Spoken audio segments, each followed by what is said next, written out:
Aristotle's Virtues by Sarah Levesque.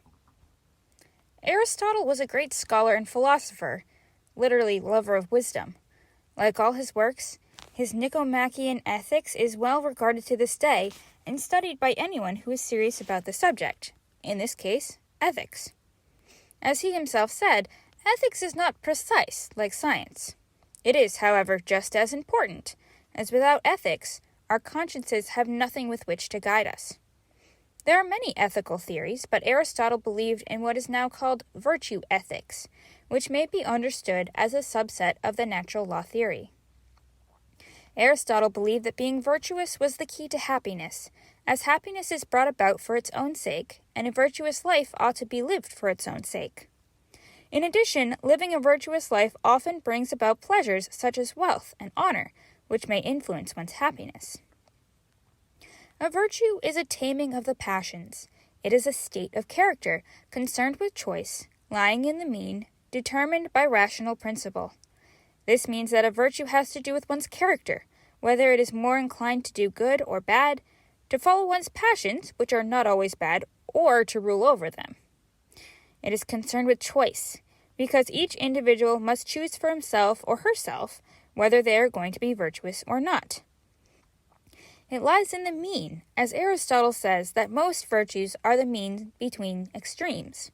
More on that in a minute. Lastly, it is determined by rational principle, which basically means anyone can discover the same idea by using reason, as Aristotle did. Most virtues are found in the mean between the extremes.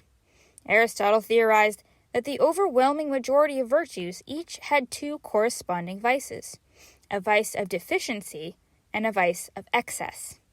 For example, justice is the mean between apathy and vengeance, temperance the mean between greed and unconcern, courage the mean between cowardice and rashness, and prudence the mean between overcautiousness and negligence. These virtues are the four cardinal virtues, as the other virtues depend on having at least one of these four. What does this have to do with the natural law theory? Virtue ethics may be understood as a subset of natural law, a theory embraced by most Christian philosophers and theologians of past ages, as well as many in the present. It is concerned with the nature of things. An inanimate object follows its nature by being immobile without an outside force.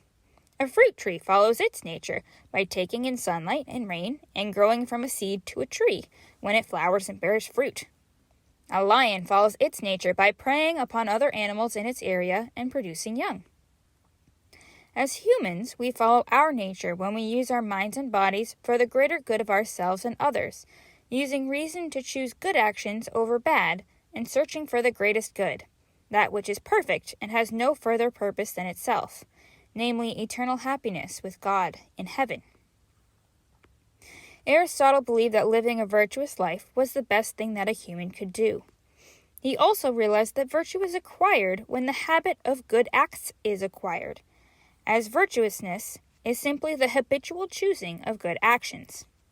In addition, Aristotle understood that virtue is something that is purely human, as only humans have the reason necessary to understand the difference between good actions and bad actions and to choose the good. This understanding of Aristotelian ethics is now called virtue ethics, often seen as a subset of the natural law theory.